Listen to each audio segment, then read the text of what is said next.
Class is now in session. I'm Professor Hockey, and today we'll be discussing the game between the Sharks and the Jets, in which the Sharks have managed to win 3-2. So in this final meeting between these two teams, the Sharks managed to finally get their first win against the Jets this season, and with the fact that the Ducks lost the other night, the Sharks will actually once again move ahead of them in the standings, and come, I believe, 10 points within a playoff spot, which isn't great, coming down to this final stretch, but it is, I guess, something. The Jets themselves were a team very desperate to try and get these points, as they only found themselves a point or two out of a playoff spot coming into tonight, but unfortunately they will take the loss. I guess fortunate for the Sharks, though. And this game started off in the first period. The Sharks would get the first goal of the game. That would be Marcus Sorensen to make it 1-0 San Jose.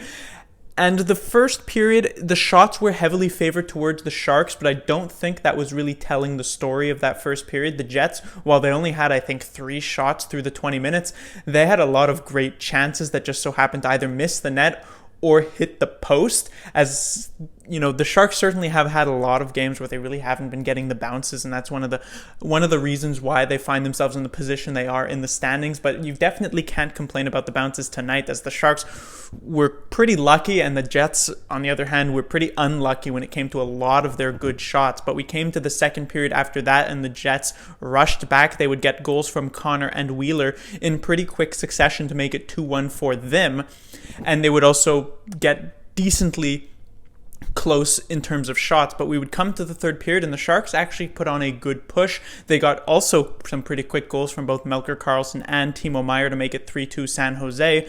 However, we got to the last few minutes. The Jets were pushing and pushing and pushing, and it was kind of unbelievable how the Jets did not manage to tie this game in the end.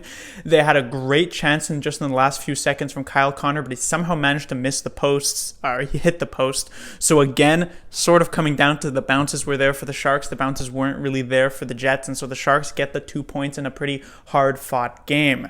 First thing to talk about would be Arundel, as I was not, when I was reviewing the game on Monday against the Calgary Flames, I said that Jones would likely get the start here tonight. I wasn't aware that the Sharks, or I didn't recall that the Sharks had a back-to-back here, as they play tonight, and then they play again tomorrow against the Minnesota Wild. So Dell ended up getting the start here tonight, and Jones will get, obviously, the start tomorrow. But Dell put up a very good performance, certainly a strong bounce back from that game against the Calgary Flames.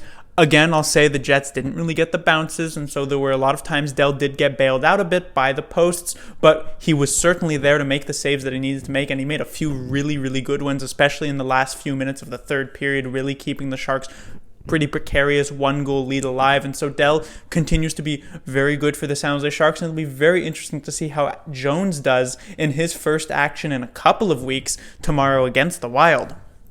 Next, I'll talk about Evander Kane. Now, Kane has been sort of a weird player for me, honestly, in these past few games, and a lot of the times this season. I like his offensive play, and I like the fact that he does get physical, but there were a couple of somewhat downsides of Kane's game that we saw here tonight. Now, the first one would be that defensive side. I feel like when the Sharks find themselves getting hemmed into their own zone somewhat, Kane seems to very much get lost as his winger, as he almost always is unable to pick up a man sneaking in to try and get a one-timer from the slot. So many times you'll watch replays of goals, and this was sort of the case for the Wheeler one, although I don't know if I would necessarily put so much blame on Evander Kane, but just so many times in previous games as well, where you'll see sort of Kane not really paying attention and maybe focusing too much on trying to get the puck going the other way for an offensive chance that he won't really cover his man. And another thing is that we saw him put a big hit onto Neil Pionk and end up getting a penalty for, I'm not really entirely sure why he got a penalty in that situation on the first hit, because it was quite the clean hit and it's something that you want to see from your players.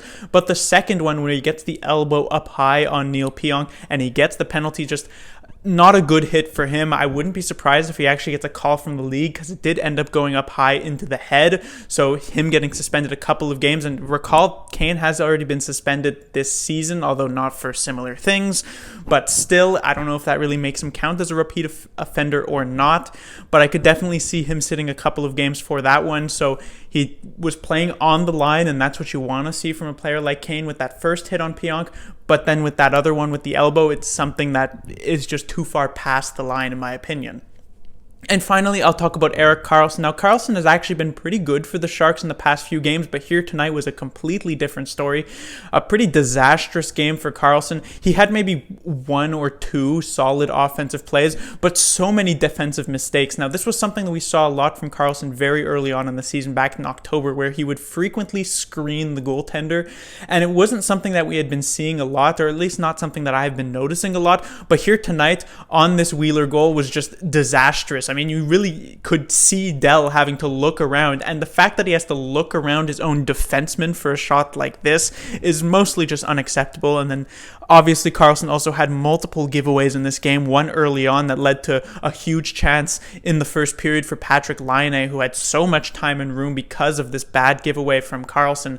And so just not a very, very good game. He didn't end up playing a lot in the last 10 or so minutes of the third period. He actually ended up finishing with less than 20 minutes of ice time. I don't know if this is related to performance, as this is maybe a liberty that Booner has decided to take because of where the Sharks are in the standings, maybe trying to do a bit of, punishment, since you can afford to do so because you're not necessarily heavily pushing for the playoffs, or if maybe Carlson was just injured. I'm not entirely sure what the case was, but it does make sense if he was benched for play reasons. But that will do it for this review. The Sharks will be back in action tomorrow. As I said, they will be facing off against the Minnesota Wild. It will be the Wild's first game this season without their head coach, as Bruce Boudreau was very recently fired. I believe today he was fired, and so they'll have a stand-in for that one. I'm sure the Wild, who have actually been pretty good as of late, I'm not entirely sure why they fired their coach. We'll see how they respond under some new leadership, and we'll see how the Sharks respond after